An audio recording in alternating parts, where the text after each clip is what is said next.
kind of challenges hit not just him, but the Texas run game? You coming off a week Yeah, where you so probably didn't- Five's a good player. The other back they put in there is a good player. The quarterback obviously flips it around pretty good. 8 is dynamic. 8 is a threat wherever he is, whenever. Catching it, running it, throwing it, he can do a lot of things. 0 is a unique player for him. 0 is a hybrid tight end. They use him in the blocking game some, but he runs and plays like a wideout. So they use him doing some different things. He's a good player. The left tackle they had, the one that we had committed here for a long time, he's going to be for good news. He won't be about 3 years. He'll be gone, but he's a good player.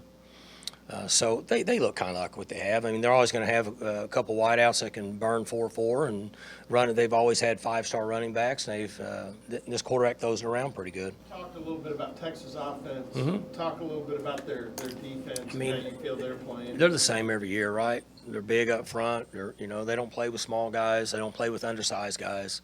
All their backers are thick and they can run. They're in a challenging mode more this year than they were last year. They're playing more man this year than they were last year. They're going to play some mini, going to play some quarters.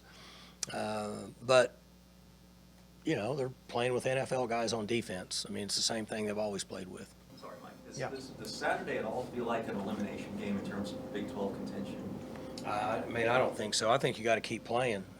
Don't you think there's going to be somebody in there with 2 losses? Yeah, and I'm not saying you'd be out with whoever loses, Saturday, I think they have 2 losses. And I'm not saying that's an automatic. They're out. Oh, you talking about this coming game? Yeah, no, I don't know. not last week, this week. I don't know. I hadn't thought about it. Either way, we got to go play. But I think there's going to be somebody in that game with 2 losses this year. Yeah. And I really haven't paid much attention to who's doing what. Is there anybody that hadn't lost? TCU, and who else? State hasn't lost. Yeah, so TCU and K-State are the undefeated teams. So. Just in terms of like tiebreaker, losing the teams that you're going to be fighting with. Yeah, could be. They all could be from here on out. But, I don't really have to think about it because it won't do me any good anyway. It doesn't give me an advantage. You made reference to Kelvin Banks earlier. How did you guys get in on him as early as you did? And was there a time when you kind of felt like he was going to? I came up here when he's about a freshman or something, a sophomore, or he was young. In fact, I almost remember him being up here and he was like 14 years old. He was like 6'6", 320, and he was like 14.